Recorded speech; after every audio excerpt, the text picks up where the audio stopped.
तो चलिए बच्चों, आज हम पढ़ने वाले हैं तत्वों का वर्गीकरण। तो बच्चों, तत्वों का वर्गीकरण से तात्पर्य है कि तत्वों का उनके गुणों के आधार पर अलग अलग वर्गों में बांटना तत्वों का वर्गीकरण कहलाता है। तो जैसे आप यहाँ देख लीजिए कि एक मैं उदाहरण देता हूँ कि आपके पास कुछ फल हैं, जैसे आम, सेब, केला, संतरा, ये इतने फल आपके पास हैं। तो आप क्या करेंगे कि इन सभी फलों को अलग अलग टोकरियों में रख देंगे। जैसे आपका आम है तो सभी आम को आप एक टोकरी में रख देंगे। ऐसे सेब है तो सेब को भी अलग टोकरी में रखेंगे, केला को अलग टोकरी में रखेंगे, ऐसे ही संतरा को आप अलग टोकरी में रख देंगे। तो इस तरह से अलग अलग टोकरियों में रखने को ही हम वर्गीकरण कहते हैं। क्यों हम इनका वर्गीकरण कर रहे हैं? क्योंकि इन सभी के गुण अलग अलग हैं। जैसे आम का गुण अलग है, सेब का गुण अलग है, केले का गुण जो है वो अलग है, और संतरे का गुण भी अलग ही है। तो जब इनके गुण अलग अलग हैं तो हम इन्हें अलग अलग टोकरियों में रख देते हैं। इसी तरह से जो हमारे तत्व थे, इस तरह से जैसे सोडियम हो गया, हाइड्रोजन हो गया, क्लोरीन हो गया, और ब्रोमीन हो गया, आर्गन हो गया, इस तरह से ढेर सारे तत्व हमारे पास थे। तो हमने क्या किया कि इन तत्वों को उनके गुणों के आधार पर अलग अलग वर्गों में बांट दिया। तो इसी को कहा जाता है तत्वों का वर्गीकरण। और ऊपर वाले में फल का अलग अलग भागों में बांटे थे तो वो फलों का वर्गीकरण हो गया। इसी तरह से जब हम तत्वों को उनके गुणों के आधार पर अलग अलग वर्गों में बांट देते हैं तो उन्हें तत्वों का वर्गीकरण कहा जाता है। अब ये समझ में आ गया। तो अब समझ लीजिए कि तत्वों का वर्गीकरण करने की आवश्यकता क्यों पड़ी, क्यों वैज्ञानिकों ने तत्वों को अलग अलग वर्गों में बांट दिया। आपसे ये भी प्रश्न पूछा जा सकता है। तो चलिए इसका भी उत्तर हम निकाल ही देते हैं। तो जैसे प्राचीन काल में बहुत पहले बहुत कम मात्रा में तत्व खोजे गए थे, जैसे उनकी संख्या रही होगी शायद 10 या 20 तत्व। तो जब 10-20 तत्व खोजे गए थे तो उन्हें आसानी से याद किया जा सकता था। 20 तत्वों को आप आसानी से याद कर सकते थे। तो इसी तरह से पहले भी जब 20 ही तत्व खोजे गए थे तो उस समय तत्वों को आसानी से याद किया जाता था। और समय के साथ साथ नए नए तत्वों की खोज होती चली गई। तो आज लगभग 118 तत्व, यहाँ पर देख लीजिए, ये आज के समय की बात है कि लगभग 118 तत्व खोजे जा चुके हैं। अब सोचिए कि 118 तत्व को हम आसानी से याद कैसे कर सकते हैं। इन्हें याद करना कठिन हो गया। तो वैज्ञानिकों ने सोचा कि क्यों ना इन तत्वों को उनके गुणों के आधार पर अलग अलग वर्गों में बांट दिया जाए। तो उन्होंने डिसाइड किया और सबसे पहली बार इन तत्वों को केवल 2 वर्गों में बांटा गया था। तो जो तत्वों के वर्गीकरण का इतिहास है, हम इतिहास से शुरू करेंगे, शुरू से पढ़ेंगे तो हमको पूरा समझ में आएगा। तो चलिए हम देख लेते हैं कि तत्वों का पहली बार किसमें वर्गीकरण किया गया था। तो जो प्रथम चरण था, यहाँ देख लीजिए, यह है आपका फर्स्ट स्टेप, प्रथम चरण। जो प्रथम चरण था इसमें तत्वों को 2 वर्गों में बांटा गया। जो प्रथम चरण था इसमें तत्वों को 2 वर्गों में बांटा गया। इस तरह से एक को कहा गया कि ये धातु होंगी और दूसरे को कहा गया अधातु होंगी। इस तरह से आरंभ में तत्वों को 2 वर्गों में बांटा गया, धातु और अधातु के रूप में। अब चलिए समझ लेते हैं कि धातु क्या होती है और अधातु क्या होती है। तो बच्चों, मैंने जो धातु और अधातु वाला अभ्यास पढ़ाया था, मैंने उसमें भी आपको बताया था कि धातु क्या होती है और अधातु क्या होती है। चलिए यहाँ भी मैं एक बार बता देता हूँ। तो धातु वे तत्व होते हैं जो इलेक्ट्रॉन को त्याग करके धनायन बनाने की प्रवृत्ति रखते हैं। जैसे कोई तत्व होगा, यदि वो इलेक्ट्रॉन को त्याग करेगा तो वो तत्व कहलाएगा, और यदि इलेक्ट्रॉन को ग्रहण कर लेगा तो वो अधातु कहलाएगा। अधातु और धातु बताया था, तत्व हम कह दिए। तो जो तत्व इलेक्ट्रॉन का त्याग करेगा वो धातु कहलाएगा, और जो तत्व इलेक्ट्रॉन को ग्रहण करेगा वो धातु कहलाएगा। तो इस तरह से तत्वों को दो वर्गों में बांटा गया। पहले को कहा गया कि धातु, और दूसरे वाले को कहा गया अधातु। फिर ये जो नियम था कुछ दिनों तक चलता रहा। फिर कुछ समय के बाद नए तत्व खोजे गए, और जो नए तत्व खोजे गए उनमें जो गुण था वो धातु और अधातु दोनों से मिल रहा था। जो आगे चलकर नए तत्व खोजे गए उन तत्वों के गुण धातुओं से मिल रहे थे और अधातुओं से भी मिल रहे थे। तो ये नियम उनका गलत हो गया कि भाई तत्वों को केवल दो वर्गों में नहीं बांटा जा सकता है, क्योंकि एक नया वर्ग भी आ चुका है जिसके अंदर धातु और अधातु दोनों का गुण है। तो क्या किया गया कि इस नियम को हटा करके एक दूसरा नियम लाया गया। फिर लोग वैज्ञानिक ने कहा कि हम भाई तत्व को तीन वर्ग में बांट देंगे, ये हो गया तत्व। फिर बाद में क्या किया गया कि इन्हीं तत्वों को तीन वर्गों में बांटा गया। इस तरह से जो हमारा तत्व था इसी तत्व को तीन वर्गों में बांट दिए। जो पहला वाला भाग था उसको धातु ही रख दिए कि भाई पहला वाला जो है वो धातु ही होगा। दूसरे वाले को अधातु,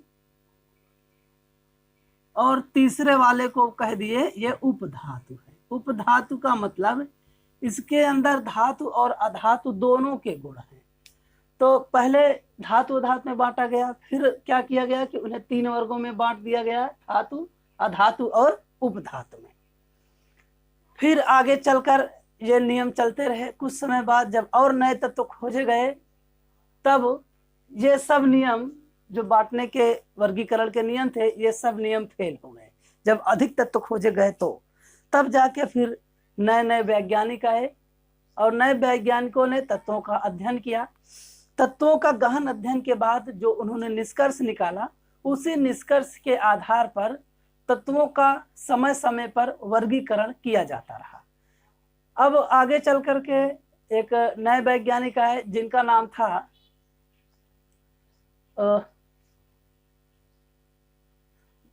डॉबेराइनर, जिनका एक वैज्ञानिक का नाम था डॉबेराइनर। फिर आए न्यूलैंड, और फिर उसके बाद आए मेंडलीफ, उसके बाद फिर और वैज्ञानिक आए। वे सभी वैज्ञानिक समय समय पर उन तत्वों का अध्ययन किए और उनके वर्गीकरण में जो कमियां रही उन कमियों को दूर करते हुए एक नया नियम जारी करते चले गए। तो चलिए सबसे पहले हम देखेंगे डॉबेराइनर का त्रिक नियम कि इनका नियम क्या था। तो बच्चों यहाँ पर देख लीजिए आ चुका है डॉबेराइनर का त्रिक नियम। तो चलिए सबसे पहले देखते हैं कि डॉबेराइनर का त्रिक नियम क्या था। तो यहाँ पर दिया गया है कि इस नियम के अनुसार यदि समान गुण वाले तत्वों को तीन तीन तत्वों के समूह में उनके बढ़ते परमाणु भार के क्रम में व्यवस्थित किया जाए तो पहले और तीसरे तत्व के परमाणु भार का औसत मध्य तत्व के परमाणु भार के बराबर होता है। डॉबेराइनर ने बताया कि यदि तत्वों को तीन तीन समूह में यानी समान गुण वाले जितने तत्व हैं उन सभी तत्वों का तीन तीन तत्वों का एक समूह बनाया जाए। जैसे मान लीजिए कि एक समूह में तीन तत्व होंगे, तो यदि समान गुण वाले तत्वों का तीन तीन करके एक समूह बनाया जाए और उन तत्वों को उनके बढ़ते परमाणु भार के अनुसार व्यवस्थित किया जाए तो पहला और तीसरा, पहले तत्व और तीसरे तत्व के परमाणु भार का जो औसत होगा वो मध्य वाले तत्व के परमाणु भार के एकदम बराबर होता है। तो चलिए जो उनका उदाहरण था ये देख लेते हैं। उन्होंने कहा कि समान गुण वाले, देख लीजिए नियम के अनुसार हम आपको समझाएंगे। कह रहे हैं कि यदि समान गुण वाले तत्वों को यानी कि समान गुण वाले तत्व लेना है तो हम सबसे पहले समान गुण वाले तत्व ले लेते हैं। जैसे लिथियम हो गया, सोडियम हो गया और पोटेशियम हो गया। देख लीजिए ये तीनों तत्व समान गुण वाले हैं, इनको ले लिया। फिर आगे कह रहे हैं कि तीन तीन तत्वों का समूह बनाइए, तो तीन ही तत्व लिए हैं, एक तीन का समूह बना है। आगे है उनके बढ़ते परमाणु भार के क्रम में व्यवस्थित किए जाए, यानी कि जो हमने तीन तत्व लिया है इन्हीं तीनों तत्वों को उनके बढ़ते परमाणु भार के क्रम में व्यवस्थित करना है। बढ़ते का मतलब है कि सबसे पहले आपको सबसे कम परमाणु भार वाला तत्व रखना है, उसके बाद उससे थोड़ा ज़्यादा, लास्ट में सबसे ज़्यादा वाला। जैसे लिथियम का परमाणु भार होता है 7, सोडियम का होता है 23 और पोटेशियम का होता है 39। तो देख लीजिए यहाँ पर हमने जो 3 तत्व लिया था उनके बढ़ते हुए परमाणु भार के क्रम में व्यवस्थित कर दिया है। आगे कह रहे हैं दिया जाए तो पहले और तीसरे तत्व के परमाणु भार का औसत, यानी कि जो पहला वाला तत्व है और ये जो तीसरा वाला तत्व है, इन दोनों तत्वों के परमाणु भार का औसत जो होगा वो मध्य वाला तत्व का परमाणु भार निकलेगा। तो अब देख लीजिए कि औसत निकल रहा है कि नहीं निकल रहा है।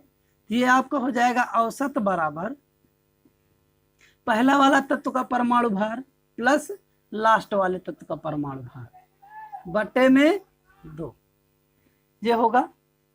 तो दोनों को जोड़ने पर हमको मिल जाएगा 46 बटे में 2। अब काट देंगे तो हमको मिल गया 23। अब देख लीजिए कि जो पहला तत्व और लास्ट वाला तत्व है, इन दोनों का औसत निकालने पर हमको बीच वाले तत्व का भार मिल जा रहा है। तो इस नियम के अनुसार यही इनकी परिकल्पना थी। इन्होंने बताया कि बढ़ते परमाणु भार के क्रम में रख देंगे तो पहले और तीसरे का औसत मध्य वाले तत्व के परमाणु भार के बराबर होगा।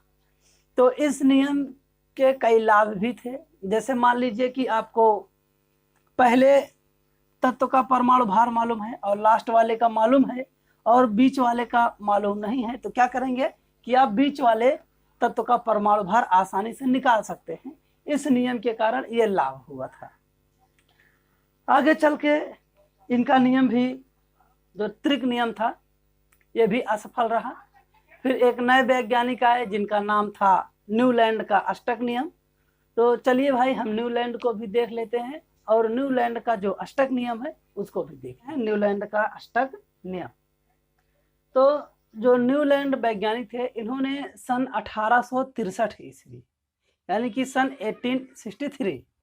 1863 ईस्वी में तत्वों के गुणों के अध्ययन कर रहे थे। यानी कि जो तत्व थे उन सभी तत्वों को लेकर के उनके गुणों के बारे में अध्ययन कर रहे थे और उन्हें व्यवस्थित कर रहे थे। तो उन्होंने पाया कि यदि तत्वों को उनके बढ़ते परमाणु भार के क्रम में व्यवस्थित किया जाए, यानी कि जो तत्व हैं उन तत्वों को उनके बढ़ते परमाणु भार के क्रम में व्यवस्थित किया जाए, तो प्रत्येक 8वां तत्व पहले तत्व से समानता प्रदर्शित करता है। यानी कि जो 8वें नंबर का तत्व होगा उसकी समानता पहले वाले तत्व से होगी। यही उनका नियम था। तो यहाँ पर नियम भी मैंने लिख दिया है, तो चलिए नियम भी एक बार देख लेते हैं। तो इस नियम के अनुसार यदि तत्वों को उनके बढ़ते परमाणु भार के क्रम में व्यवस्थित किया जाए तो प्रत्येक 8वां तत्व पहले तत्व से समानता प्रदर्शित करता है। इस तरह से उन्होंने बताया और उन्होंने एक उदाहरण भी दिया था। तो चलिए वो उदाहरण देख लेते हैं। तो उन्होंने बताया कि जैसे संगीत के 7 स्वरों के बाद फिर से 8वें स्थान पर पहला स्वर ही आ जाता है। जैसे संगीत में 7 स्वर होते हैं, जैसे सा, रे, गा, मा, पा, धा, नी। अब देख लीजिए कि इन सभी को हम बढ़ते क्रम में रख रहे हैं। तो सबसे पहले सा को रख दिए, फिर रे, फिर गा, मा, पा, धा और नी। और अब देखेंगे कि जो 8वां वाला है वो फिर से पहला वाला ही स्वर आ रहा है। जैसे देख लीजिए यहाँ पर पहले स्थान पर स्वर है और यहाँ पर 8वें स्थान पर भी स्वर ही है।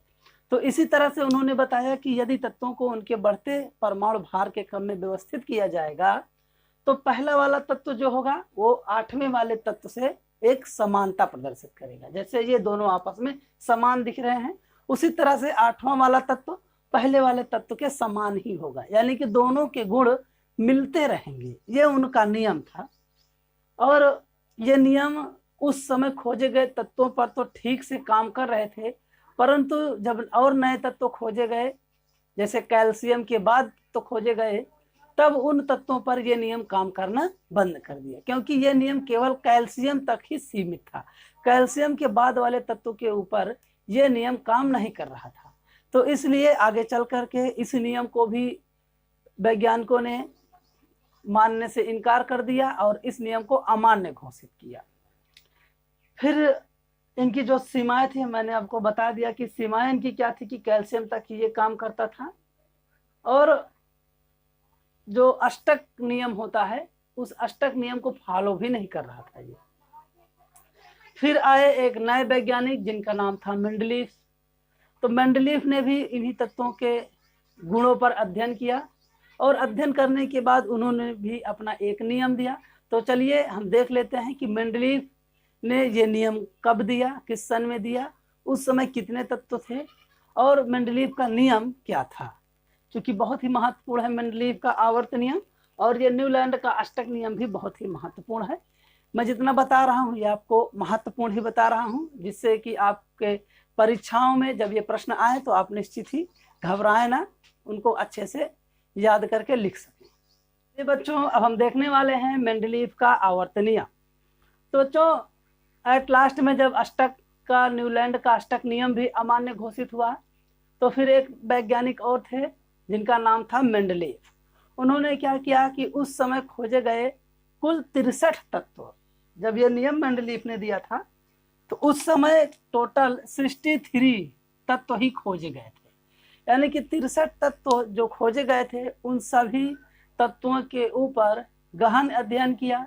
अध्ययन करने के बाद उन्होंने निष्कर्ष निकाला, वही निष्कर्ष उनका नियम कहलाता है। तो चलिए देखते हैं कि उनका निष्कर्ष क्या था। तो मेंडलीफ ने अध्ययन के बाद निष्कर्ष निकाला कि मेंडलीफ के आवर्त नियम के अनुसार तत्वों के भौतिक और रासायनिक गुण उनके परमाणु भार के आवर्ती फलन होते हैं।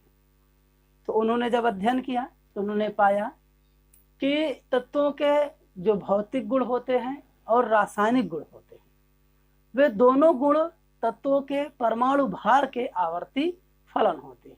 यानी कि जिस तरह से उनका परमाणु भार होगा उसी तरह उनका गुण भी होगा। दो समान परमाणु भार वाले तत्वों के गुण भी समान होंगे, ऐसा उनका मानना था।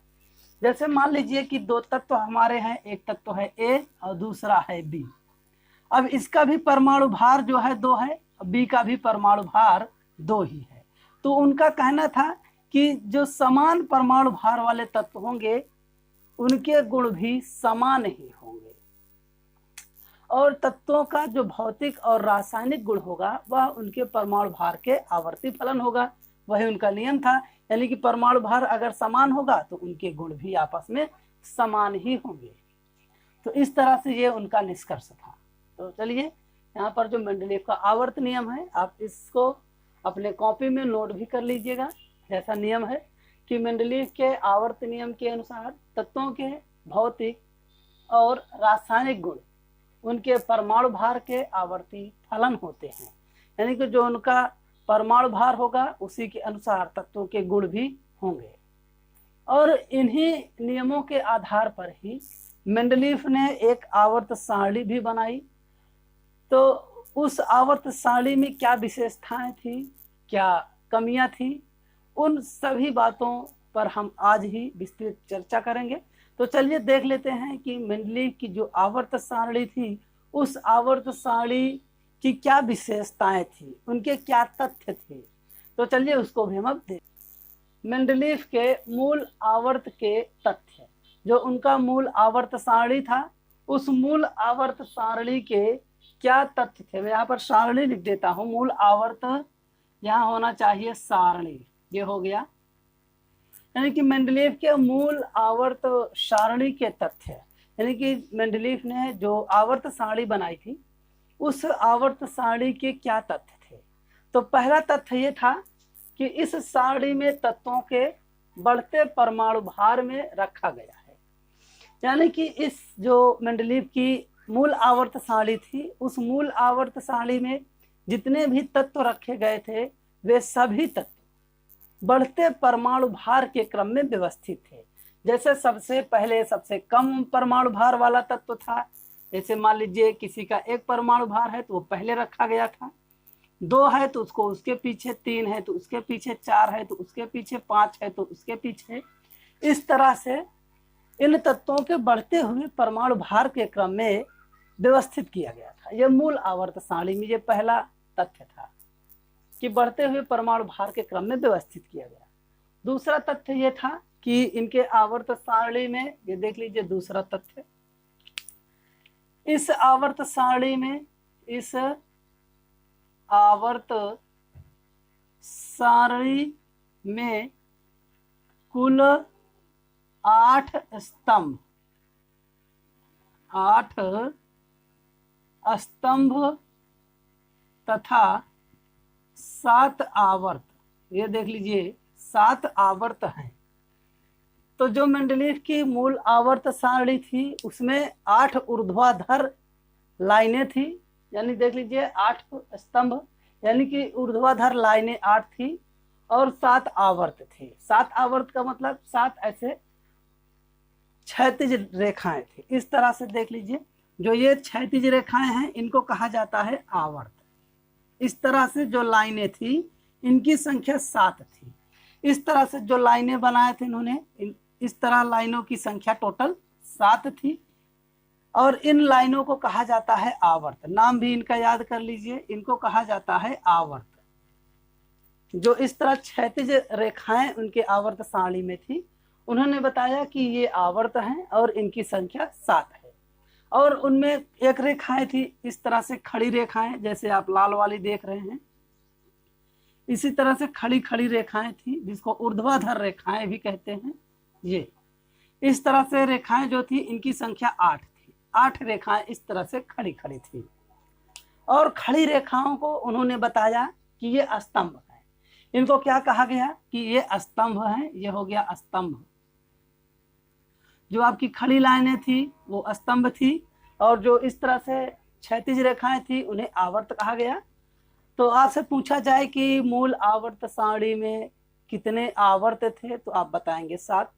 और यदि पूछा जाए कि कितने स्तंभ थे तो आप बताएंगे कि 8 स्तंभ थे। 8 स्तंभ और 7 आवर्त थे। ये इनका दूसरा तथ्य था। और अगला उनका तथ्य ये था कि एक ही समूह में रखे गए जितने भी तत्व होंगे उन सभी के गुण समान होंगे। जैसे ये देख लीजिए, एक स्तंभ है, ये मान लीजिए कि फर्स्ट स्तंभ है। अब इसके अंदर एक तत्व ए है, बी है, सी है और यहाँ पर डी। इस तरह से एक स्तंभ में जितने भी तत्व रखे गए हैं उन सभी तत्वों के गुण समान हैं। यहाँ देख लीजिए, जैसे फर्स्ट स्तंभ में हमने 4 तत्व रख दिया है तो चारों तत्व के जो गुण होंगे वो समान होंगे। ये इनका तीसरा तथ्य था। और इनका चौथा तथ्य ये था कि बगल बगल, यानी कि जो बगल बगल 2 स्तंभ हैं, दोनों स्तंभ में उपस्थित तत्वों के गुण मिल नहीं सकते हैं, यानी कि एक दूसरे से भिन्न होते। जैसे मान लीजिए ये दूसरा आवर्त, ये पहला स्तंभ है, ये दूसरा स्तंभ। अब दूसरे स्तंभ में भी कुछ तत्व रखे गए हैं, जैसे आ, बा, सा और दा। अब देख लीजिए, दूसरे वाले स्तंभ में भी हमने 4 तत्व रख दिया है। अब जो पहला आवर्त स्तंभ है और ये दूसरा स्तंभ, पहले स्तंभ और दूसरे स्तंभ में रखे गए तत्व के गुण समान नहीं हो सकते हैं। ये उनका अगला तथ्य था। तो आप भी देख सकते हैं कि दोनों के गुण समान नहीं दिख रहे हैं। ये तो अंग्रेजी में है, ये हिंदी में है, यानी कि दोनों के जो गुण हैं वो अलग अलग हैं। इसी तरह से इनमें जो तत्व रखे गए थे उनका भी गुण बगल वाले स्तंभ से एकदम भिन्न था। ये इनके 4 तथ्य थे। अब हम देखेंगे कि मेंडलीव के आवर्त सारणी के क्या गुण थे। ये तो तथ्य हो गए, अब इनके गुण देख लेते हैं। गुण देख लें, या कह सकते हैं कि मेंडलीव के आवर्त सारणी की क्या विशेषताएं थी। ऐसा भी प्रश्न बनता है परीक्षाओं में। ये प्रश्न बहुत बार पूछा जाता है कि मेंडलीव के आवर्त सारणी की विशेषताएं बताइए या मेंडलीव के आवर्त सारणी के गुण बताइए। ये प्रश्न कई बार परीक्षा में पूछा गया है। आपके पास यदि कोई अंशाल हो या फिर कोई गाइड हो तो उस गाइड में आप देख भी सकते हैं कि कितने बार ये प्रश्न पूछा गया है। तो चलिए हम इसको भी समझते हैं। मेंडलीव के मूल आवर्त सारणी के गुण या विशेषताएं, यानी कि जो मेंडलीव ने आवर्त सारणी बनाई थी उस आवर्त सारणी में क्या गुण थे या फिर इनकी क्या विशेषता थी, अब हम उसको देख लेते हैं। तो चलिए हम सबसे पहले देखेंगे कि उनका पहला गुण या पहली विशेषता क्या थी। तो उनकी जो पहली विशेषता थी ये थी कि नए नहीं होगा, जो इनका पहला गुण था इसको देखिए, तो तत्वों के गुणों का, ये हो गया आपका तत्वों के गुणों का क्रमबद्ध अध्ययन। ये देख लीजिए, ये उनकी पहली विशेषता थी कि तत्वों के गुणों का क्रमबद्ध अध्ययन। अब आप सोचेंगे कि तत्वों के गुणों का क्रमबद्ध अध्ययन से क्या तात्पर्य है। तो बच्चों, जब प्राचीन काल में तत्व थे वो इधर उधर कहीं पर भी रखे गए थे, तो मेंडलीफ ने क्या किया कि उन सभी तत्वों को एक स्तंभ और एक आवर्त में व्यवस्थित कर दिया, यानी कि एक आवर्त में उन सभी को व्यवस्थित कर दिया, उसके बाद स्तंभों के रूप में भी उनको व्यवस्थित कर दिया। तो इस व्यवस्थीकरण के कारण तत्वों के अध्ययन में आसानी आ गई, यानी कि जो तत्वों का अध्ययन था वो आसान हो गया कि हमें जिस तत्व के बारे में अध्ययन करना है हम उसको डायरेक्ट उसी आवर्त में ढूंढ लेंगे जहां वो रखा गया है। तो इस कारण जब इनकी आवर्त सारणी बनी तो जो तत्व थे उन तत्वों के अध्ययन में आसानी हो गई, यानी कि थोड़ी सरलता आई कि हम आसानी से किसी भी तत्व को ढूंढना चाहें तो हम उन्हें आसानी से प्राप्त कर सकते हैं। ये उनका पहला गुण था या पहली विशेषता समझ लीजिए। अब उनका जो दूसरा विशेषता या दूसरा गुण था उसको देख लीजिए। तो दूसरा है नए तत्वों की खोज। नए तत्वों की खोज। अब देख लीजिए, नए तत्वों की खोज। तो इसमें क्या हुआ कि जब उन्होंने अपनी आवर्त सारणी बनाई तो कई स्थानों पर खाली स्थान छोड़ दिए, कई स्थानों पर ऐसे खाली खाली स्थान छोड़ दिए और उन्होंने उन स्थानों पर उनके परमाणु भार के बारे में भविष्यवाणी भी कर दिए कि जब भी ये तत्व कभी खोजे जाएंगे तो उनका परमाणु भार एग्जैक्ट इतना ही होगा। तो आगे चल करके जब वो नए नए तत्व खोजे गए तो उन नए तत्वों में देखा गया कि जो परमाणु भार उन्होंने निश्चित किया था उनका परमाणु भार एग्जैक्ट उतना ही आ रहा है। इसका हमको विशेषता मिली कि नए नए तत्वों की खोज कैसे की जाए कि नए तत्व अभी भी हमको प्राप्त हो सकते हैं, इस बारे में उन्हें एक दिशा मिली। जैसे देख लीजिए कि हम ABCD लिखते हैं तो A होता है, उसके बाद B आता है, फिर C को छोड़ दिए, फिर D लिख दिए, EF छोड़ दिए और उसके बाद G लिख दिए। तो इस तरह से उन्होंने क्या किया कि खाली स्थान छोड़ दिए। तो जब खाली स्थान हो गया तो हमें मालूम है कि B और D के बीच में कोई एक तत्व आना चाहिए, वो यहाँ पर रखा नहीं गया है और इसे हम भविष्य में खोज लेंगे तो हम इस स्थान पर उस नए तत्व को रख सकते हैं। और बाद में जब खोजा गया तो मिला कि यहाँ पर C होना चाहिए। फिर जो खाली स्थान थे फिर समय आने पर नए तत्व खोजे गए तो उन खाली स्थानों को भी भर दिया गया, जैसे E आ गया और F आ गया। ऐसे ही जितने खाली स्थान थे उन सभी खाली स्थानों पर नए नए तत्वों की खोज हुई, जो कि इस आवर्त सारणी की एक विशेषता रही। अब हम देखेंगे नंबर तीसरा। नंबर तीसरा है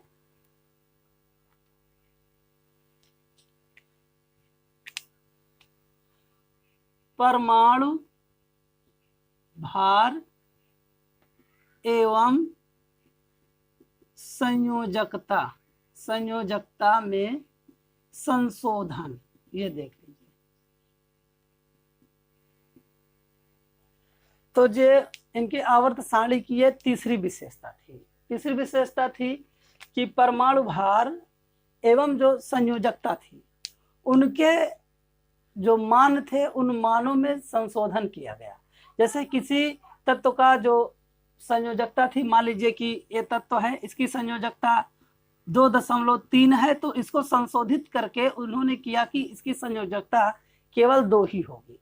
इस तरह से उन्होंने सभी तत्व की जो संयोजकता थी उसको पूर्ण संख्या के रूप में व्यवस्थित कर दिए। पहले माना जाता था कि जैसे ए तत्व है तो इसकी संयोजकता 2.3 होती है। जब मेंडलीफ आए तो इन्होंने क्या किया कि इन सभी तत्वों में जो संयोजकताएं थी उन सभी संयोजकताओं में संशोधन कर दिया। इसी तरह से परमाणु भार में भी संशोधन किया उन्होंने। कुछ तत्वों के परमाणु भार में उन्होंने संशोधन करके एक नया परमाणु भार हमको दिया जो कि एकदम सही था। अब चलिए, इतनी इनकी विशेषता थी तो भाई इनके आवर्त सारणी को मान्यता क्यों नहीं मिली। जो मेंडलीव की ये आवर्त सारणी थी, यदि इस आवर्त सारणी में इतनी विशेषता है तो इस आवर्त सारणी को मान्यता क्यों नहीं दी गई। इसका मतलब है कि इस विशेषता से ज्यादा इनके आवर्त सारणी में कमियां भी रही होंगी, तभी तो उसको मान्यता नहीं मिली। यदि उसमें सभी प्रकार की विशेषताएं होती तो मान्यता तो मिलती जरूर। ऐसा नहीं है कि आवर्त सारणी पूरी तरह से बेकार ही थी, बहुत अच्छी भी थी, जिससे कि ये विशेषताएं थी, और इन्हीं विशेषताओं के साथ साथ इस आवर्त सारणी में कुछ कमियां भी थी।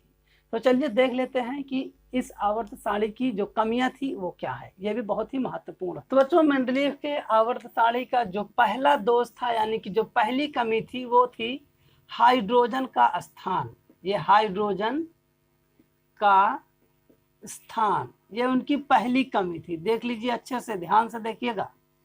तो मेंडलीव के आवर्त सारणी का जो पहला दोष था वो था कि हाइड्रोजन का स्थान। तो बच्चों, जो हाइड्रोजन तत्व था ये दो प्रकार के गुण प्रदर्शित कर रहा था। पहला तो ये क्षार धातुओं के साथ अपनी एक विशेषता दिखा रहा था, और हाइड्रोजन परिवार के साथ भी इसकी एक विशेषता थी। हाइड्रोजन परिवार यहाँ देख लीजिए, ये हो गया। तो जो ये हाइड्रोजन है, ये हाइड्रोजन क्षार के समान गुण प्रदर्शित कर रहा था और हाइड्रोजन के समान भी गुण प्रदर्शित कर रहा था। तो हाइड्रोजन को यदि क्षार धातुओं के साथ रखा जाए तो हाइड्रोजन के साथ क्यों नहीं रखेंगे, इसका भी कारण नहीं बता पाए।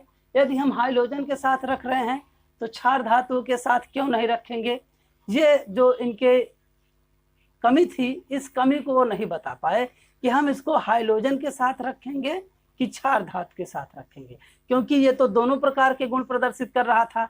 इसको कहाँ पर रखा जाना चाहिए, इसकी व्याख्या करने में इनका नियम असफल रहा। इन्होंने क्या किया कि जो हाइड्रोजन है उसको क्षार धातु के साथ रख दिया था, हाइड्रोजन के साथ नहीं रखा था। तभी वैज्ञानिकों ने इनसे पूछा कि क्यों आप हाइड्रोजन को क्षार के साथ रख रहे हैं, हाइड्रोजन के साथ क्यों नहीं रख रहे हैं, क्योंकि ये तो अपना गुण हाइड्रोजन के समान भी दिखाता है। तो इस नियम की, यानी कि इस प्रश्न का उत्तर देने में ये असमर्थ रहे। इसीलिए वैज्ञानिकों ने कहा कि आपके आवर्त सारणी में अभी और भी कमियां हैं। तो चलिए देखते हैं कि जो दूसरी वाली कमी थी वो क्या थी। दोष नंबर दूसरा देखेंगे कि मेंडलीव के आवर्त सारणी में दूसरा दोष क्या था। तो दूसरा दोष यह था कि तत्वों को उनके बढ़ते परमाणु भार के क्रम में परिवर्तन, ये देख लीजिए भैया। तो जो इनके आवर्त सारणी की दूसरी कमी थी वो ये थी कि तत्वों को उनके बढ़ते परमाणु भार के क्रम में परिवर्तन का मतलब है कि कुछ स्थानों पर जो भारी परमाणु थे उन्हें हल्के परमाणु भार वाले से आगे रखा गया था, यानी कि जिन तत्वों का परमाणु भार ज्यादा था उन्हें कम परमाणु भार वाले तत्व से पहले रख दिया गया था। जैसे समझ लीजिए कि इस तरह से परमाणु भार रखना चाहिए कि जैसे आपका 1 है तो पहले होगा, 2 है तो दूसरे पे, 3 है, 4 है, 5 है, 6 है, 7 है। इसी तरह से हमें बढ़ते हुए परमाणु भार के क्रम में व्यवस्थित करना है। परंतु मेंडलीव के आवर्त सारणी का जब वैज्ञानिकों ने अध्ययन किया तो पाया कि कई स्थान ऐसे हैं जहां पर भारी परमाणु भार वाले तत्व हल्के परमाणु भार वाले तत्व से पहले रख दिए गए हैं, यानी कि उनका क्रम परिवर्तन था। जैसे 1 है, 2 है तो यहाँ 3 आना चाहिए तो वहां पर 4 रख दिया गया था, फिर 3, फिर 5, 6 और 7। इस तरह से कहीं कहीं पर तत्व रखे गए थे। देख लीजिए कि जैसे अब रखना तो था 1, 2, 3, 4, 5, 6, 7 करके, उन्होंने क्या किया कि कई स्थान पर 1, 2 रख दिए थे, फिर 4 रख दिए, फिर उसके बाद 3, यानी कि भारी वाला पहले रख दिए थे और हल्का वाला उसके बाद रख दिए थे। ये उनकी कमी थी, यानी कि जो उनके आवर्त सारणी की दूसरी कमी थी वो यही थी कि तत्वों के बढ़ते परमाणु भार के क्रम में परिवर्तन, यानी कि जो बढ़ते हुए परमाणु भार के क्रम में होना था उस क्रम में न होकर के कई स्थानों पर उनमें कमियां पाई गई।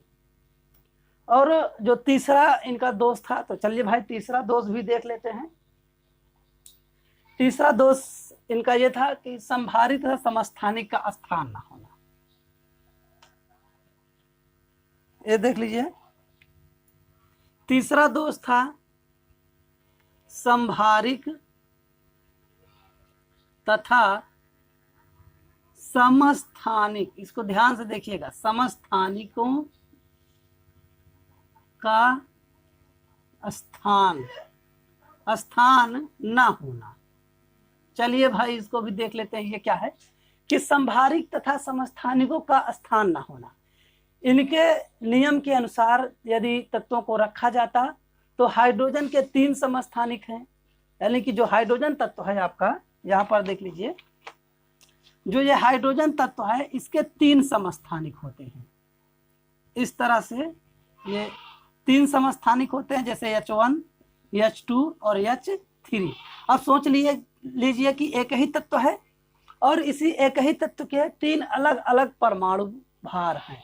तो जब इनके 3 अलग अलग परमाणु भार हैं तो इन्हें 3 अलग अलग स्थान भी मिलना था, परंतु मेंडलीव ने ऐसा नहीं किया था। हाइड्रोजन को एक ही स्थान पर रख दिया था, जो कि इनकी एक कमी थी, यानी कि समस्थानिक को अलग अलग स्थान दिया जाना चाहिए था, परंतु इन्होंने अलग अलग स्थान नहीं दिया था। यह भी इनके नियम में कमी पाई गई। अगला था अक्रिय गैसों का स्थान। जो अगला नंबर था वो था अक्रिय गैसों का स्थान। ये देख लीजिए, अक्रिय गैसों का स्थान, ये भी देख लीजिएगा, ये भी बहुत ही महत्वपूर्ण है। तो बच्चों, जिस समय मेंडलीव ने अपनी आवर्त सारणी बनाई थी उस समय एक भी अक्रिय गैस खोजी नहीं गई थी। अक्रिय गैस का मतलब है कि ऐसी गैस है जो किसी भी तत्व के साथ कोई क्रिया प्रदर्शित नहीं करती हैं, उन्हीं गैसों को हम अक्रिय गैस कहते हैं। तो जब मेंडलीव अपनी आवर्त सारणी बनाए थे तो उस समय कोई भी अक्रिय गैस खोजी नहीं गई थी। तो उन्हें लगा कि भविष्य में भी ऐसी कोई गैस खोजी नहीं जाएगी जो अक्रिय होगी, इसलिए उन्होंने क्या किया कि अक्रिय गैसों के लिए कोई स्थान ही नहीं दिया। जो उनकी आवर्त सारणी थी उस आवर्त सारणी में अक्रिय गैस के लिए कोई स्थान ही नहीं था। आगे चल करके जब अक्रिय गैस खोजी गई तो इन अक्रिय गैसों को जब इनके आवर्त सारणी में ढूंढा गया कि कहाँ पर रखा जाए तो वहां पर इनके लिए कोई स्थान ही नहीं मिला। यह भी उनकी एक कमी थी। अब चलिए लास्ट जो अगली कमी है उसको देख लेते हैं। जो 5वीं कमी है ये थी कि तत्वों का मूल गुण परमाणु क्रमांक का होना। ये देख लीजिए भैया, जो तत्वों का मूल गुण होता है वो परमाणु क्रमांक होता है। इन्होंने क्या कहा था कि तत्वों का मूल गुण परमाणु भार होता है। इनका कहना था कि परमाणु भार होता है, परंतु जब आगे चलकर इसके ऊपर भी जब वैज्ञानिकों ने अध्ययन किया तो पता चला कि तत्वों का मूल गुण परमाणु भार ना होकर के परमाणु क्रमांक होता है, जो कि ये भी उनका एक गलत नियम था। उन्होंने कहा था कि तत्वों का मूल गुण परमाणु भार होता है, ये इनका गलत था। तत्वों का मूल गुण परमाणु क्रमांक होता है। अब चलिए हम देख लेते हैं कि मेंडलीव के आवर्त सारणी में कौन कौन से संशोधन किए गए और उन संशोधनों के बाद ये सारणी किस नाम से जानी गई। कि मेंडलीव के जो मूल आवर्त सारणी थी उस मूल आवर्त सारणी में कई कमियां थी। उन कमियों को दूर करने के पश्चात जो नई आवर्त सारणी बनाई गई उस आवर्त सारणी का नाम था आधुनिक आवर्त सारणी। ये थी आधुनिक आवर्त सारणी। जो मेंडलीव की मूल आवर्त सारणी थी उस आवर्त सारणी में कई कमियां थी। उन कमियों को दूर करके एक नई आवर्त सारणी बनाई गई जिसको नाम दिया गया आधुनिक आवर्त सारणी। ये जो आधुनिक आवर्त सारणी थी, इस आधुनिक आवर्त सारणी को बनाने का जो श्रेय है ये मोसले का है। मोसले ने सन 1913 ईस्वी में तत्वों के ऊपर अपने अध्ययन के द्वारा ये निष्कर्ष निकाला कि तत्वों का जो भौतिक एवं रासायनिक गुणधर्म होता है वो परमाणु क्रमांक के आवर्ती फलन होता है। उन्होंने इस अध्ययन के पश्चात अपना एक नियम भी दिया। उस नियम का नाम था आधुनिक आवर्त सारणी का नियम। इसका नियम था मेंडलीव की आधुनिक आवर्त सारणी का नियम। इसको देख लीजिए, यह है आपका मेंडलीव का आधुनिक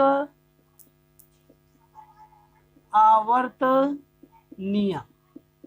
तो इसको जो नाम मिला वो नाम था मेंडलीव का आधुनिक आवर्त नियम। बहरहाल इसको बनाने में ज़्यादा श्रेय मोसले का रहा। उन्होंने खोज करके ही बताया था कि तत्वों का जो मूल गुण होता है वो परमाणु क्रमांक होता है, और उन्होंने जो नियम दिया उस नियम का नाम पड़ा मेंडलीव का आधुनिक आवर्त नियम। तो चलिए हम देख लेते हैं कि मेंडलीव का जो आधुनिक आवर्त नियम है वो क्या है। आधुनिक आवर्त नियम, तो जो आधुनिक आवर्त नियम था इसको मोसले ने सन 1913 ईस्वी में दिया था। यानी कि जो आपका ये आधुनिक आवर्त नियम है, इस आवर्त नियम को मोसले ने सन 1913 ईस्वी में दिया था। इस नियम के अनुसार तत्वों के भौतिक एवं रासायनिक गुण तत्वों के परमाणु क्रमांक के आवर्ती फलन होते हैं। यह है उनका आधुनिक आवर्त नियम। तो चलिए देखते हैं भाई आधुनिक आवर्त नियम क्या है। तो आधुनिक आवर्त नियम है कि तत्वों के भौतिक एवं रासायनिक गुण तत्वों के परमाणु क्रमांक के आवर्ती फलन होते हैं। इन्होंने बताया कि जो तत्व होते हैं उनका भौतिक और रासायनिक गुण उनके परमाणु क्रमांक के ऊपर निर्भर करता है। जैसे तत्व का परमाणु क्रमांक होगा उसी प्रकार से उनका गुण भी होगा। जैसे किसी तत्व का परमाणु क्रमांक 1 है और किसी का 2 है, किसी का 3। मान लीजिए कि हमारे पास 3 तत्व हैं, X, Y और Z। अब इन तीनों का परमाणु क्रमांक देख लीजिए, एक का 1 है, दूसरे का 2, तीसरे का 3। तो इन तीनों तत्वों के परमाणु क्रमांक अलग अलग हैं, तो इसलिए इनका जो गुण होगा वो भी अलग अलग ही होगा। यह इनका कहना था, यानी कि मोसले का कहना था कि परमाणु क्रमांक यदि अलग है तो उसके गुण भी अलग ही होंगे। और इन्होंने भी अपनी एक आवर्त सारणी प्रस्तुत की जिसको कहा गया आधुनिक आवर्त सारणी। तो चलिए देख लेते हैं सबसे पहले आधुनिक आवर्त सारणी किस तरह से है। तो यहाँ आप सभी लोग देख रहे हैं जो आधुनिक आवर्त सारणी थी बोर्ड में आपके सामने दिखाई दे रही है, यही थी बच्चों आधुनिक आवर्त सारणी। इसमें देख लीजिए टोटल 7 आवर्त हैं, आप देख रहे हैं नंबरिंग से 1 2 3 4 5 6 7 आवर्त हैं। और टोटल जो वर्ग हैं वो 9 वर्ग हैं। वर्गों की संख्या इसमें 9 दी गई है और इसे 4 खंडों में बांटा भी गया है। आप देख रहे हैं एक एस ब्लॉक है, एक डी ब्लॉक है, उसके बाद एक पी ब्लॉक है। और सबसे नीचे तरफ देख लीजिए तो यहाँ पर 2 अलग लाइनें बनी हुई हैं, ये आपकी एफ ब्लॉक के तत्व हैं। बच्चों इस एफ ब्लॉक के तत्व को एक्टिनाइड और लेंथेनाइड तत्व भी कहते हैं। ये आपके 58 से लेकर 71 तक पहले में है और दूसरे वाले में 90 से लेकर के 103 तक है। टोटल अभी तक 118 तत्व खोजे जा चुके हैं, आप देख ही रहे हैं। इस तरह से ये संशोधन के पश्चात आवर्त सारणी बनी थी। यही है आपकी आधुनिक आवर्त सारणी। इसमें देख लीजिए, ध्यान से इसको समझ लीजिए एक बार। जैसे हाइड्रोजन सबसे पहले है, उसके बाद लिथियम है, सोडियम है, उसके बाद पोटेशियम, रुबिडियम, सीजियम और फ्रांसियम। उसके बाद देखिए तो यह है Be का मतलब है barium, Mg magnesium, Ca calcium, Sr strontium, Ba barium और Ra है रेडियम। तो इस तरह से जो पहले आगे की ओर लिखे गए हैं ये सभी क्षार धातुएं हैं। और आप चले आइए पीछे की ओर जहाँ पर 18 यानी कि 0 वर्ग लिखा है। सबसे किनारे देख लीजिए तो सबसे किनारे साइड पर जहाँ से हीलियम देख लीजिए लिखा है He, हीलियम है, Ne नियॉन है, Ar ऑर्गन, Kr क्रिप्टॉन और Xe जेनॉन और Rn है आपका रेडॉन। ये सभी अक्रिय गैसें हैं, यानी कि इनकी जो संयोजकता होती है वो 0 होती है। इस तरह से ये आपकी आवर्त सारणी है। तो चलिए अब हम देखते हैं कि इनके आवर्त सारणी की क्या विशेषता रही और इस आवर्त सारणी को बनाने में क्या क्या कठिनाइयां आई, किन किन चीज़ों को परिवर्तन करना पड़ा। तो चलिए इस आवर्त सारणी के समस्त गुणों और इनकी विशेषताएं और इनमें कितने खंड हैं, उपखंड हैं, इन सभी को देख लेते हैं हम अब। आधुनिक आवर्त सारणी की संरचना, यानी कि जो आधुनिक आवर्त सारणी बनाई गई उस आवर्त सारणी की संरचना क्या थी। अब देखेंगे आवर्त सारणी की संरचना। तो जो आवर्त सारणी की पहली संरचना थी वो ये थी कि तत्वों को उनके बढ़ते परमाणु क्रमांक के अनुसार व्यवस्थित किया गया था।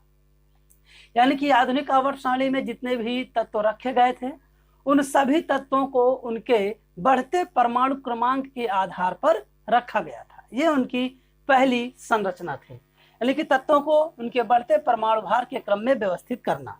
और दूसरा जो संरचना थी, यानी कि जो दूसरी संरचना थी वो ये थी कि इस आवर्त सारणी में, जो आपकी आधुनिक आवर्त सारणी थी, इसमें आवर्तों की संख्या जो थी वो 7 थी। यानी कि जो आधुनिक आवर्त सारणी थी उसके अंदर 7 आवर्त थे और जो स्तंभ थे,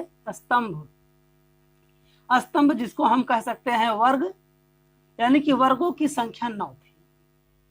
जो आधुनिक आवर्त सारणी थी उसमें 7 आवर्त थे और वर्ग थे आपके 9। और जो अगली संरचना थी तो उनको भी देख लेते हैं हम। तो अगली संरचना ये थी कि जो वर्ग थे, यानी कि 8वें तथा 0 वर्ग को छोड़कर अन्य सभी वर्गों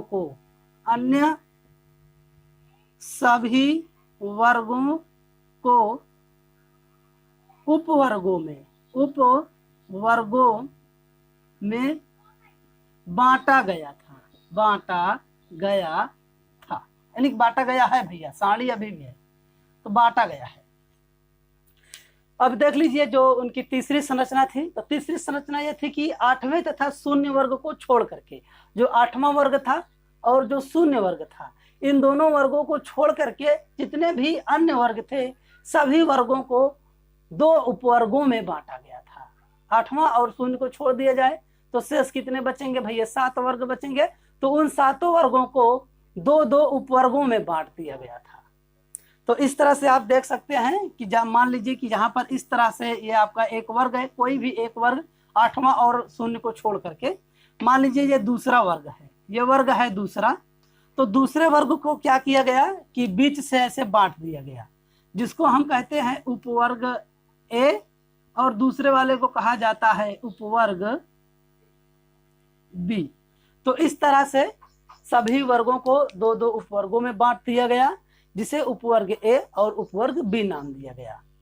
तो एक बात याद रखना, सभी को जब कहा जाए इसका मतलब 0 और 8वें को छोड़ करके सभी को, ऐसा सभी का मतलब सभी मत समझिएगा, 2 छोड़ना है, 8वां और 0 यानी कि दोनों को छोड़ दीजिएगा, फिर सबको 2-2 भागों में बांटना है।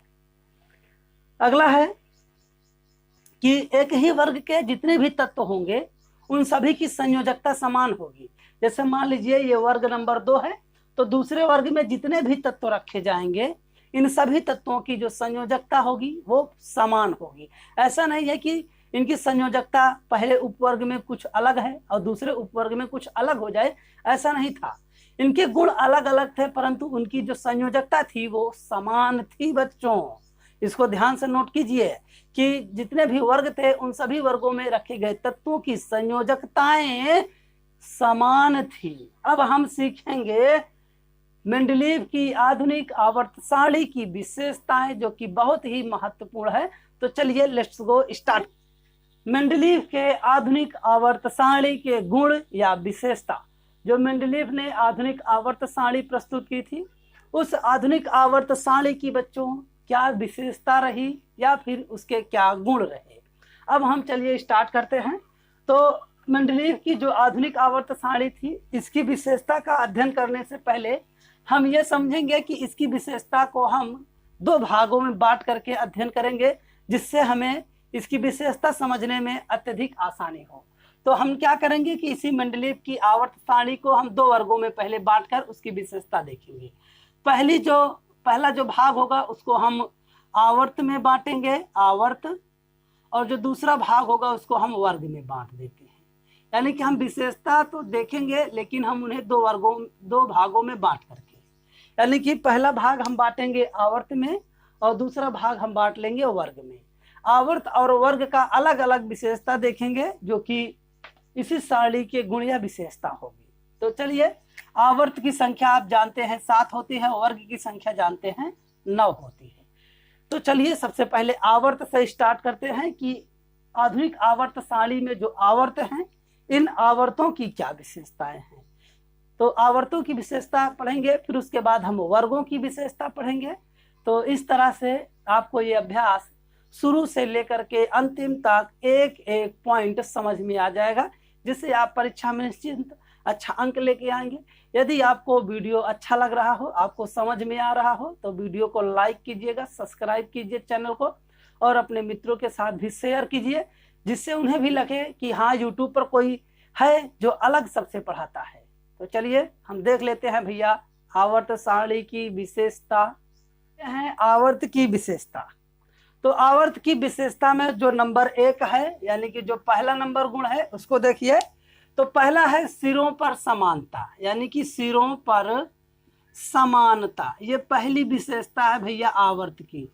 आवर्त की जो पहली विशेषता है वो है सिरों पर समानता। अब सिरों पर समानता का तात्पर्य है कि आप जानते हैं आधुनिक आवर्त सारणी में इस तरह से 7 आवर्त होते हैं। इसको ध्यान से देख लीजिए। ऐसे ही यह है आपका आवर्त फर्स्ट, ये हो गया सेकंड, ये हो गया थर्ड, ये हो गया फोर्थ, ये फिफ्थ, ये सिक्स्थ हो गया, और ये हो गया आपका 7th। तो इस तरह से 7 आवर्त होते हैं। तो हम इन्हीं आवर्तों की विशेषता के बारे में पढ़ने चल रहे हैं। तो आवर्त की जो पहली विशेषता है वो है सिरों पर समानता, यानी कि पहले आवर्त को छोड़ दिया जाए। जो आपका ये आवर्त फर्स्ट नंबर है, पहले आवर्त को छोड़ दिया जाए तो प्रत्येक आवर्त का आरंभिक तत्व एक क्षार धातु होता है और अंतिम तत्व एक अक्रिय गैस होती है। पहले आवर्त को छोड़ करके, यानी कि हमको पहला आवर्त नहीं लेना है, इसको छोड़ देंगे, तो दूसरे आवर्त से स्टार्ट करेंगे। तो दूसरे आवर्त का जो पहला तत्व होगा ये क्षार धातु होगा, क्षार धातु। इसी तरह से जो तीसरा है, इसका भी प्रथम तत्व क्षार धातु ही होगा, क्षार धातु। ऐसे ही चौथे का भी सेम होगा, पांचवे का, छठे का और सातवें का। तो सभी आवर्त का जो पहला तत्व होगा वो क्षार धातु होगा, और अंतिम वाले सभी तत्व अक्रिय गैस होंगी। इसको भी देख लीजिए, ये अक्रिय गैस। इस तरह से अंतिम में सभी आवर्त के पास एक एक अक्रिय गैस होगी और एक एक क्षार धातु होगी। तो ये समझ गए हैं कि सिरों पर समानता का तात्पर्य क्या है, यानी कि सभी आवर्त पर सिरों पर क्षार धातु रखी गई हैं और अंतिम में अक्रिय गैस रखी गई है। ये पहली विशेषता है। अब दूसरी विशेषता ये है, दूसरा नंबर देख लेते हैं, इसको मिटाए बगैर ही देखेंगे भैया। दूसरी विशेषता है संयोजकता। जो इसकी सेकंड नंबर की विशेषता है वो है आपकी संयोजकता। अब चलिए सबसे पहले संयोजकता को ही समझ लेते हैं कि ये क्या होता है। तो बच्चों, जैसे जैसे हम तत्वों के हाइड्रोजन से होते हुए आगे की ओर बढ़ते हैं, यानी कि जो आपका हाइड्रोजन है, हाइड्रोजन को छोड़कर जैसे जैसे हम आगे की ओर बढ़ते हैं, उसे वैसे हमारे संयोजकता की संख्या भी बढ़ती चली जाती है। यानी कि हम जब पहले स्थान पर होंगे, इस तरह से, जैसे मान लीजिए कि इसको मिटा ही देते हैं, ज़्यादा अच्छा पड़ेगा। जैसे हम यहाँ हाइड्रोजन से स्टार्ट कर रहे हैं, फिर उसके बाद अगला होगा 2, अगला 3, अगला 4। इसी तरह से इसकी संयोजकता जो होगी वो 1 से लेकर 4 तक बढ़ेगी और 4 से लेकर के 1 तक घटती चली जाएगी। ये इसकी संयोजकता है। संयोजकता का तात्पर्य है कि आधुनिक आवर्त सारणी में संयोजकता 1 से 4 तक बढ़ती है और 4 से 1 तक घटती है। ये इसकी संयोजकता है। अब जो अगली विशेषता है वो है आपका विद्युत ऋणात्मकता। जो तीसरा नंबर है उसको देख लीजिए, नंबर 3 को भी। ये नंबर 3 है आपका विद्युत ऋणात्मकता। मैं इसको लिख देता हूं। ये हो गया आपका विद्युत ऋणात्मकता। ये है, देख लीजिए विद्युत ऋणात्मकता पर। चलिए अब समझते हैं क्या होता है। तो बच्चों, विद्युत ऋणात्मकता से तात्पर्य है कि जैसे जैसे तत्वों के परमाणु क्रमांक बढ़ते जाएंगे उसी अनुपात में तत्व की विद्युत ऋणात्मकता भी बढ़ती चली जाएगी। जैसे यहाँ पर मैं उदाहरण लेता हूँ कि मान लीजिए कि 3 तत्व हैं ए, बी और सी। ये मान लीजिए डी भी ले लेते हैं, तो ये 4 तत्व हो गया। अब पहले तत्व का जो परमाणु क्रमांक है वो 1 है, 2 है, 3 है और 4 है। इस तरह से आप देख रहे हैं कि सभी का परमाणु क्रमांक बढ़ते क्रम में लिखा गया है। तो इसी तरह से जो विद्युत ऋणात्मकता होगी वो भी बढ़ते क्रम में ही होगी। तो जैसे मान लीजिए कि इसका परमाणु क्रमांक 1 है तो इसकी विद्युत ऋणात्मकता भी 1 होगी, ये 2 होगी, ये 3 होगी, इसी तरह से ये 4 होगी। जैसे जैसे परमाणु क्रमांक बढ़ता चला जाएगा उसी अनुपात में विद्युत ऋणात्मकता भी बढ़ती चली जाएगी। यही है विद्युत ऋणात्मकता।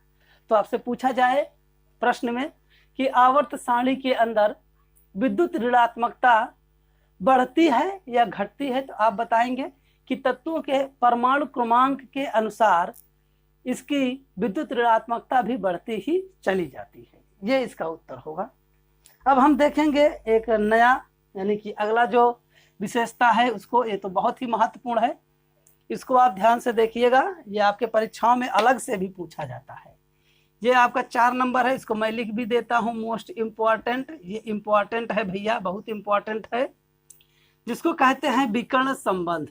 ये है विकर्ण संबंध। मैंने इसको काले से ही लिख दिया है जिससे आपको समझ में आ जाए कि ये इम्पॉर्टेंट है, विकर्ण संबंध।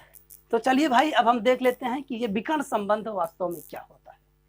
तो बच्चों, विकर्ण संबंध से तात्पर्य है कि जो दूसरा आवर्त है उसके कुछ तत्व तीसरे आवर्त के कुछ तत्वों के साथ विकर्ण की तरह समानता प्रदर्शित करते हैं। यानी कि टोटल आवर्त की संख्या 7 है, तो उनमें से जो दूसरा आवर्त है और जो तीसरा आवर्त है, दूसरे आवर्त के कुछ तत्व तीसरे आवर्त के कुछ तत्वों के साथ एक गुण प्रदर्शित करते हैं, उसी को कहा जाता है विकर्ण संबंध। जैसे यहाँ पर मैं लिख देता हूँ, मान लीजिए ये हो गया आपका द्वितीय आवर्त, ये द्वितीय आवर्त यहाँ पर हो गया, और यहाँ पर हो गया तृतीय आवर्त, तृतीय आवर्त ये है। तो द्वितीय आवर्त के जो तत्व होते हैं मैं उनको यहाँ लिख देता हूँ सबसे पहले। तो द्वितीय आवर्त में हो गया आपका लिथियम, लिथियम के बाद होता है बेरियम, उसके बाद हो जाता है बोरान, उसके बाद आ जाता है सिलिकॉन। तो देख लीजिए द्वितीय आवर्त के जो तत्व हैं मैंने वहां पर लिख दिया है। अब तृतीय आवर्त के कुछ तत्व मैं यहाँ पर लिख देता हूँ, जैसे सोडियम हो गया, उसके बाद मैग्नीशियम हो गया, एल्यूमिनियम हो गया Al, और अंत में आ गया है आपका सिलिकॉन। तो ये हो गए दूसरे आवर्त के तत्व और ये हो गए तीसरे आवर्त के तत्व।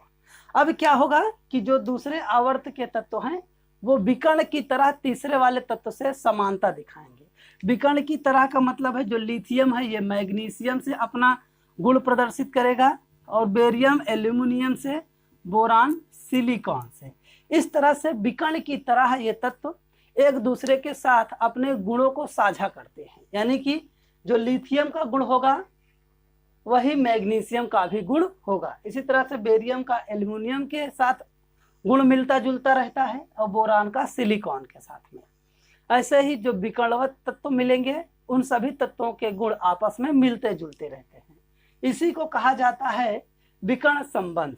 यानी कि दूसरे आवर्त के कुछ तत्व तीसरे आवर्त के कुछ तत्वों के साथ विकर्णवत समानता प्रदर्शित करते हैं जिसे विकृतों की विशेषता, सॉरी आवर्त देख ही चुके हैं, हम देखेंगे वर्गों की विशेषता। ये हो गई वर्गों की विशेषता। अब हम वर्गों की विशेषता पर ध्यान देंगे, यानी कि वर्गों की जो विशेषताएं हैं हम उनकी विशेषताओं को अब अध्ययन करेंगे। तो चलिए सबसे पहले हम देखेंगे कि नंबर 1 क्या है।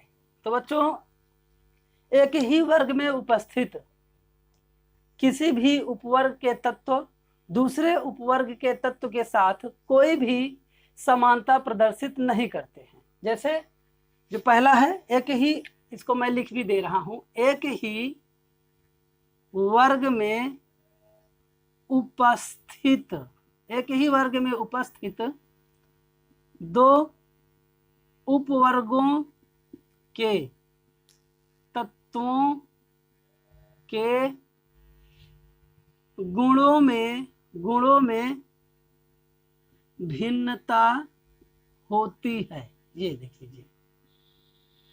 तो इसका तात्पर्य है कि एक ही वर्ग के अंदर जब दो उपवर्ग होंगे तो उन दोनों उपवर्गों में स्थित तत्व के गुण एक दूसरे से भिन्न होंगे।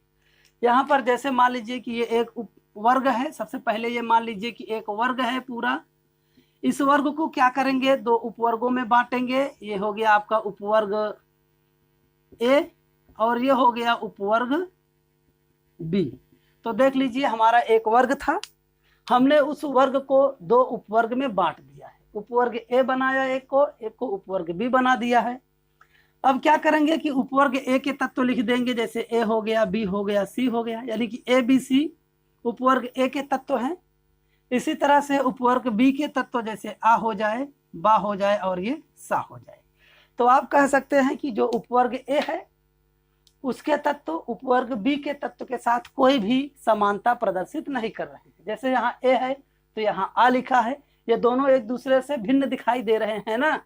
इसी तरह से यहाँ बी है तो यहाँ बा लिख दिया है, यहाँ सी है तो यहाँ सा, यानी कि दोनों उपवर्ग में जो तत्व हैं इनके गुण में कोई भी समानता हमको मिल नहीं रही है। यही इनकी पहली विशेषता थी। अब हम देखेंगे दूसरी विशेषता। जो नंबर 2 की विशेषता थी वो ये है, नंबर 2 यह है कि वर्गों की संख्या। यहां देख लीजिए, वर्गों की संख्या तत्व की संयोजकता को प्रदर्शित करती है।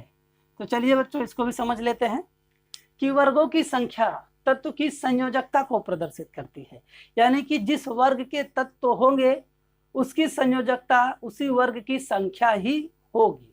जैसे हम जानते हैं कि टोटल वर्गों की संख्या होती है 9। देख लीजिए इस तरह से 9 वर्ग थे हमारे यहाँ पर ऐसे। तो प्रत्येक वर्ग की संख्या उसकी संयोजकता कहलाएगी। जैसे ये वर्ग नंबर फर्स्ट है, ये वर्ग नंबर सेकंड है, ये वर्ग नंबर थर्ड है, ये वर्ग नंबर 4 है। तो इसी तरह से जो फर्स्ट वर्ग है इनमें स्थित सभी तत्वों की संयोजकता 1 होगी, यानी कि जो फर्स्ट वर्ग है इसके अंदर जितने भी तत्व होंगे उन सभी तत्वों की संयोजकता 1 होगी। इसी तरह से वर्ग 2 में स्थित जितने भी तत्व होंगे उनकी संयोजकता 2 होगी। वर्ग 3 में उपस्थित जितने भी तत्व होंगे उनकी संयोजकता 3 होगी। इसी तरह से वर्ग 4 में उपस्थित जितने भी तत्व होंगे उनकी संयोजकता 4 होगी। यानी कि जितने वर्ग की संख्या होगी उतनी ही उनकी संयोजकता होगी। इसलिए यहाँ पर जो विशेषता है उसको मैंने लिखा है कि वर्गों की संख्या तत्व की संयोजकता को प्रदर्शित करती है, यानी कि वर्ग की जो संख्या होगी वही उनकी संयोजकता होगी। तो चलिए अब हम देख लेते हैं भाई और अन्य गुण क्या हैं। तो ये हो गया भाई, अब तीसरा वाला गुण देखेंगे। ये नंबर 3 है आपका, इसको आप याद कर लीजिएगा अच्छे से, ये आपकी परीक्षा में अच्छा अंक दिलवा सकता है भाई। अब है ये कि परमाणु भार ऊपर से नीचे की ओर बढ़ता है। अब देख लीजिए भैया, चौथा गुण क्या है कि जो परमाणु भार होगा वो ऊपर से नीचे की ओर घटता जाएगा। जैसे मान लीजिए कि ये बोर्ड आपकी एक आवर्त सारणी है, इस आवर्त सारणी में ऊपर से नीचे की ओर जैसे जैसे हम आएंगे परमाणु भार हमको बढ़ता हुआ मिलेगा। जैसे हम यहाँ पर सबसे ऊपर हैं, ऊपर से जैसे हम नीचे की ओर आएंगे वैसे ही परमाणु भार उसका बढ़ता चला जाएगा। जैसे यहाँ पर 2 है तो यहाँ 3, यहाँ 4, यहाँ 5, यहाँ 6। तो आप देख रहे हैं कि नीचे की ओर आने पर हमें बढ़ता हुआ परमाणु भार मिल रहा है। यानी कि हम कह सकते हैं कि इस आवर्त सारणी में ऊपर से नीचे की ओर आने पर हमें परमाणु भार बढ़ते क्रम में प्राप्त होगा। अब चलिए दूसरा देख लेते हैं। दूसरा है आयनन विभव। दूसरा नहीं, चौथा है ये तो भाई, आयनन विभव। आयनन विभव। अब देखिए भाई, आयनन विभव क्या है। तो जो आपके आधुनिक आवर्त सारणी है, इस आधुनिक आवर्त सारणी में जो आयनन विभव होता है वो ऊपर से नीचे की ओर घटता है। आयनन विभव ऊपर से नीचे की ओर घटेगा। यहां देख लीजिए, ऊपर से नीचे की ओर घटता है, ये भी देख लीजिए, इसका एक गुण है। यानी कि आयनन विभव आवर्त सारणी में ऊपर से नीचे की ओर घटता जाएगा। जैसे सबसे ऊपर जो तत्व होगा उसका आयनन विभव सबसे ज्यादा होगा, उसके नीचे वाले का उससे थोड़ा कम होगा, और उससे भी नीचे वाले का और कम होगा। जो सबसे नीचे तत्व होगा उसका आयनन विभव सबसे कम होगा। इसी तरह से आगे है परमाणु का आकार। तो परमाणु का आकार देख लीजिए, यहां पर है परमाणु का आकार। तो जो परमाणु का आकार है बच्चों, ये ऊपर से नीचे की ओर जैसे जैसे जाएंगे वैसे वैसे इनका आकार बढ़ता चला जाएगा। ये परमाणु का आकार है। तो जैसे ही हम ऊपर से नीचे की ओर जाएंगे इनका आकार बढ़ता चला जाएगा। तो देख लीजिए, परमाणु का आकार ऊपर से नीचे की ओर, ऊपर से नीचे की ओर बढ़ता है। ये हो गया भैया। यानी कि सबसे ऊपर वाला तत्व का जो आकार होगा वो सबसे छोटा होगा, उसके नीचे वाले का उससे थोड़ा बड़ा आकार होगा, और नीचे चले आएंगे तो उसका आकार और बड़ा हो जाएगा। जैसे जैसे नीचे की ओर हम आते चले जाएंगे उसका आकार बढ़ता चला जाएगा। जैसे यहाँ पर देख लीजिए, तो सबसे पहले सबसे छोटे आकार का है, उसके नीचे उससे थोड़ा बड़ा, फिर उससे भी बड़ा, फिर उससे भी बड़ा। इस तरह से आप देख रहे हैं कि आकार हम बढ़ाते चले गए हैं। इसी तरह से परमाणु का आकार भी ऊपर से नीचे की ओर जाने पर बढ़ता है। ये हो गया इनका 5वां गुण। अब हम देख लेते हैं 6वां गुण। 6वां गुण है धात्विक गुण। 6ठा है धात्विक गुण। तो चलिए बच्चों, हम देख लेते हैं कि ये धात्विक गुण कहां से कहां की ओर बढ़ेगा। तो ये बच्चों आपका जो धात्विक गुण है वो ऊपर से नीचे की ओर बढ़ता है। यानी कि ऊपर से नीचे की ओर बढ़ता है। ये देख लीजिए, हो गया। तो जो धात्विक गुण होगा बच्चों वो ऊपर से लेकर के नीचे की ओर बढ़ता चला जाएगा। जैसे सबसे ऊपर वाले तत्व होंगे उनके अंदर धातुओं का जो गुण होगा वो सबसे कम होगा। जैसे जैसे हम नीचे की ओर आएंगे वैसे वैसे धातुओं का गुण बढ़ता चला जाएगा। तो जो सबसे नीचे वाले तत्व हैं उन सभी तत्वों में धात्विक गुण सबसे अधिक होता है। तो आप इस तरह से जो आधुनिक आवर्त सारणी थी, इस आधुनिक आवर्त सारणी की विशेषताओं के बारे में पढ़ा। हमने आवर्तों की विशेषताओं को पढ़ा, वर्गों की विशेषताओं को पढ़ा। और यदि आपको इसमें कहीं पर भी कोई दिक्कत हो, समझ में ना आया हो, तो चैनल को डिसलाइक करने में संकोच मत कीजिएगा। यदि आपको समझ में नहीं आ रहा है तो चैनल को डिसलाइक कर दीजिएगा, और यदि समझ में आया है तो लाइक और सब्सक्राइब करने में आलस मत कीजिएगा। यदि आपको समझ में आया है तो चैनल को लाइक कीजिएगा और सब्सक्राइब कीजिएगा, क्योंकि समझ में आया है तो लाइक तो हक मेरा बनता है कि आपसे लाइक मैं लूँ, और नहीं समझ में आया है तो जिसका भी हक मुझे नहीं बनता है कि मैं आपसे लाइक लूँ, आप मुझे डिसलाइक कर सकते हैं। अब हम देख लेंगे कि आवर्त सारणी की जो अगली विशेषता है वो है इलेक्ट्रॉनों पर आधारित। अब हम देखेंगे इलेक्ट्रॉनों पर आधारित आवर्त सारणी की विशेषता। इलेक्ट्रॉनिक विन्यास के आधार पर आवर्त सारणी की विशेषता, जो आपकी आधुनिक आवर्त सारणी है उसकी विशेषता हमने वर्गों पर आधारित पढ़ लिया है, आवर्तों पर आधारित पढ़ा हमने। अब हम पढ़ने वाले हैं आधुनिक आवर्त सारणी की विशेषता उसके इलेक्ट्रॉनिक विन्यास पर किस प्रकार आधारित होती है। तो चलिए भैया हम देख लेते हैं। जो आपकी आधुनिक आवर्त सारणी है यह इलेक्ट्रॉनिक विन्यास के आधार पर 4 भागों में बांटी गई है। 4 भागों में, ये देखिए 4 भागों में बांटी गई है। यानी जो इलेक्ट्रॉनिक विन्यास होता है उस इलेक्ट्रॉनिक विन्यास के आधार पर इसी आवर्त सारणी को 4 भागों में बांट दिया गया है। जो उसमें से पहला वाला भाग है, सबसे पहले उसको देखेंगे। जो फर्स्ट नंबर है उसको कहते हैं एस ब्लॉक, यानी कि एस ब्लॉक। और जो दूसरा नंबर है उसको हम कहते हैं पी ब्लॉक। और जो तीसरा नंबर है उसको कहते हैं डी ब्लॉक, इसको देख लीजिए। और जो चौथा नंबर है उसको कहते हैं एफ ब्लॉक। तो आप इलेक्ट्रॉनिक विन्यास के आधार पर आवर्त सारणी को 4 वर्गों में बांट सकते हैं। वो 4 वर्ग होंगे इस तरह से, पहला होगा एस ब्लॉक, दूसरा होगा पी ब्लॉक, तीसरा होगा डी ब्लॉक और चौथा होगा आपका एफ ब्लॉक। अब चलिए हम देख लेते हैं कि इन सभी ब्लॉकों में इलेक्ट्रॉनों की अधिकतम संख्या कितनी हो सकती है। यदि हम किसी भी तत्व का इलेक्ट्रॉनिक विन्यास करें तो सबसे पहले एस ब्लॉक में 2 इलेक्ट्रॉन होने चाहिए, यानी जो एस ब्लॉक होगा उसमें 2 इलेक्ट्रॉन होते हैं। जो पी ब्लॉक होता है उसमें 6 इलेक्ट्रॉन होते हैं। इसी तरह से डी ब्लॉक में 10 इलेक्ट्रॉन होते हैं और एफ ब्लॉक में 14 इलेक्ट्रॉन होते हैं। ये सभी इलेक्ट्रॉन्स हैं, इसको देख लीजिएगा। इलेक्ट्रॉन्स मैंने लिख दिया है, तो यहाँ भी और यहाँ भी और यहाँ भी। इस तरह से आपसे पूछा भी जा सकता है कि एस ब्लॉक में कितने इलेक्ट्रॉन होते हैं, तो बताएंगे 2 इलेक्ट्रॉन। ऐसे पूछा जाए कि पी ब्लॉक में इलेक्ट्रॉनों की संख्या बताइए, तो पी ब्लॉक में 6 इलेक्ट्रॉन होते हैं। डी ब्लॉक का पूछा जाएगा तो 10 इलेक्ट्रॉन होते हैं और एफ ब्लॉक का पूछा जाए तो 14 इलेक्ट्रॉन होते हैं। इस तरह से इस पूरे आवर्त सारणी को 4 ब्लॉकों में बांटा गया है। अब हम इसमें देखेंगे कि सभी ब्लॉकों के अंदर कितने इलेक्ट्रॉन अधिकतम हो सकते हैं और कितने इलेक्ट्रॉन न्यूनतम हो सकते हैं।